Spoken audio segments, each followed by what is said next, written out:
And then sometimes alcoholics that are in recovery and are new in recovery might in the beginning be very fragile, not turn back to a drink, but also have good character. Hello everybody, my name is Pej. I'm a drug interventionist. I help people with drug addiction, alcoholism, and mental health disorders. Today we're going to be talking about narcissism and alcoholism. How often are alcoholics actually narcissists? So first, we want to talk about narcissism. I mean, what is narcissism? I mean, a lot of people, a lot of humanity, especially in this day and age with this digital age that we live in, a lot of people can take on narcissistic traits. They can portray that, they can display that.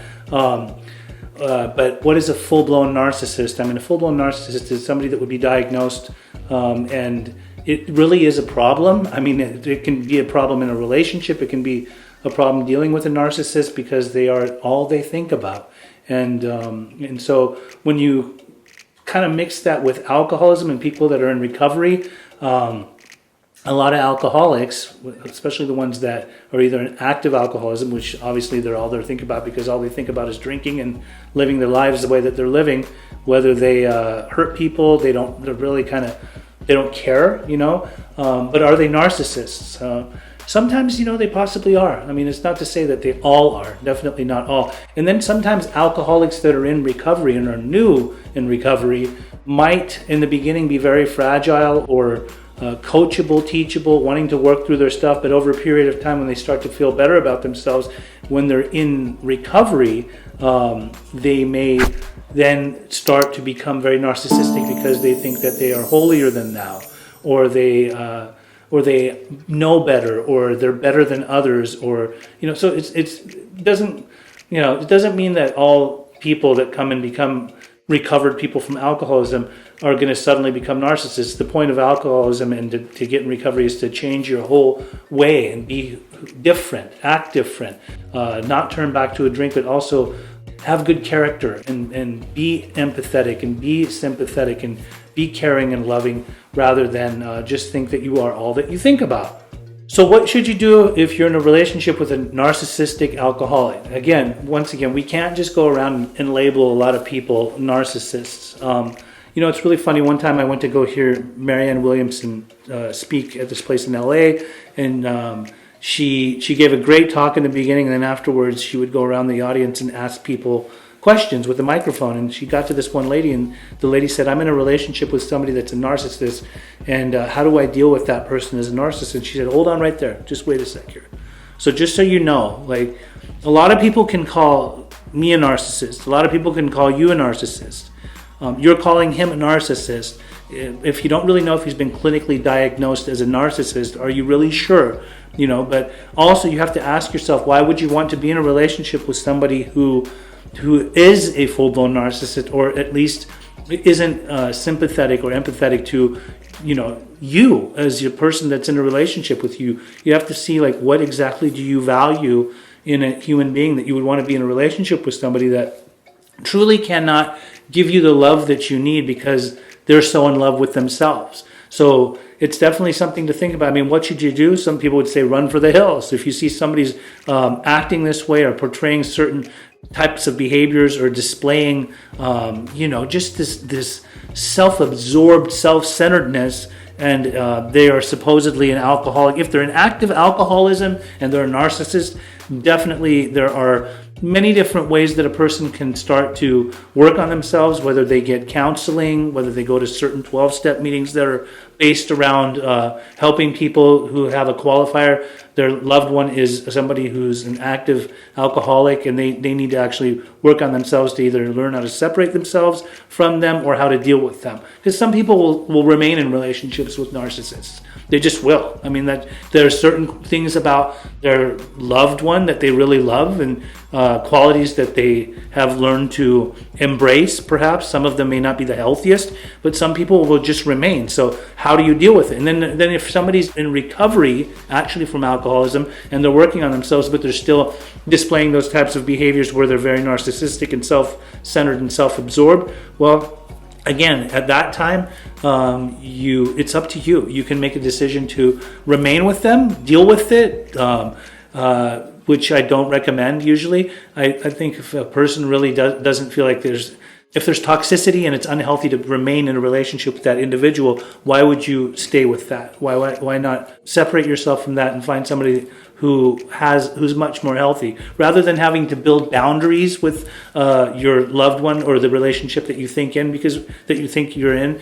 This is pretty much a facade, so again, like why even deal with it? So to each their own. Everyone can make their own choice. I've made some really bad choices. I've been in a lot of bad relationships where I chose to remain, to be with that person, even when the red flags were there. Often I would paint all the red flags green because other things would make me feel good, and so I thought that this would be like I could maybe change them, or I could. That's my own codependency. But over a period of time, I realized this is not who I want to be with, and I need to do everything I can to break away from them and not be involved with them anymore, romantically or in a relationship, for that matter. So, is it worth helping them if they treat you horribly? Let me speak on that a little bit. So, I recently had a phone call from a friend who herself is suffering with alcoholism, and she was in a relationship with somebody who I know very well, who is an active alcoholic. And all she kept telling me was that I need to leave this person, but I don't know that I should because I feel like they're a danger to themselves and they might do something to themselves that will be drastic. And I told her, listen, you need to help yourself first. You don't have the ability to help him right now. You're in active alcoholism, and really sticking around isn't helping him. It's probably hurting him more. And then she went on to say that he did some stuff, called her really derogatory names and words and things that were hurtful. I'm talking below the belt, just saying things that you can't erase from your mind. If once somebody actually calls you these things to put you down. So when it comes to being in a relationship with a narcissist, whether they're alcoholic or just a narcissist or two in the same, if they're not bringing out the best qualities in you, if they are making you be on edge, if they are making you have constant anxiety or frustration or anger that you usually don't feel in any other case, or when you're dealing with any other person, or just when you're with your friends or with your family, if you're with somebody and they're living within your home and they're not bringing out the best in you, then I don't know why you would want to stay with that individual. I don't know, and I'm we all make mistakes. Nobody's scolding you for picking the wrong person. I'm sure a lot of people that end up with narcissists have really good hearts and their heart is in the right place and they have the best intentions, and they sometimes think that they see the best in another person, and sometimes perhaps that person displays certain qualities that seem like that person is not a bad person, but then later on they come to find out that every other thing that they're doing in that house or within their home with the person, or just in the relationship within itself, seems to just keep on being great indicators that this isn't working. Why am I dealing with this? How am I going to break away from this? But the problem is a lot of people will stay in it, and would say that you yourself have a lot of work to do on yourself. Okay, so can you trust a narcissist? A narcissist often lives in their own facade. They will brag about a lot of things that they're saying about themselves, which some of it might be true, but a lot of times things are a little bit far-fetched or a lot bit far-fetched. They're sometimes a lot more grand than what they portray themselves to be. They're egocentric. They're grandiose. They're going to sit here and tell you stuff about themselves or tell other people stuff about themselves that aren't always true. So if they're telling you stuff that's not always true, perhaps you cannot trust a narcissist. So how can you get help if you become codependent on a narcissist?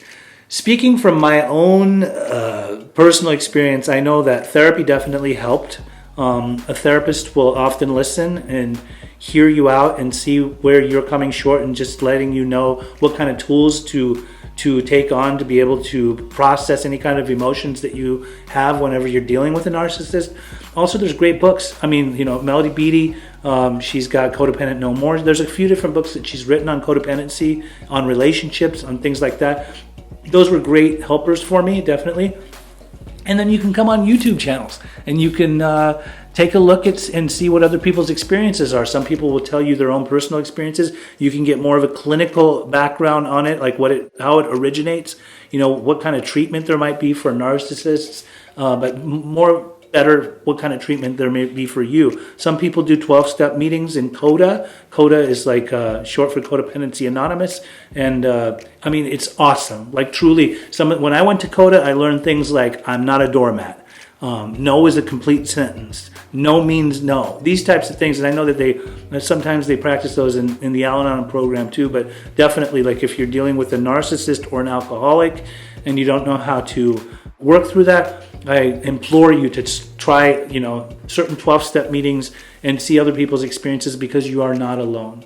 So how do you stop a narcissist to continue coming in and out of your life?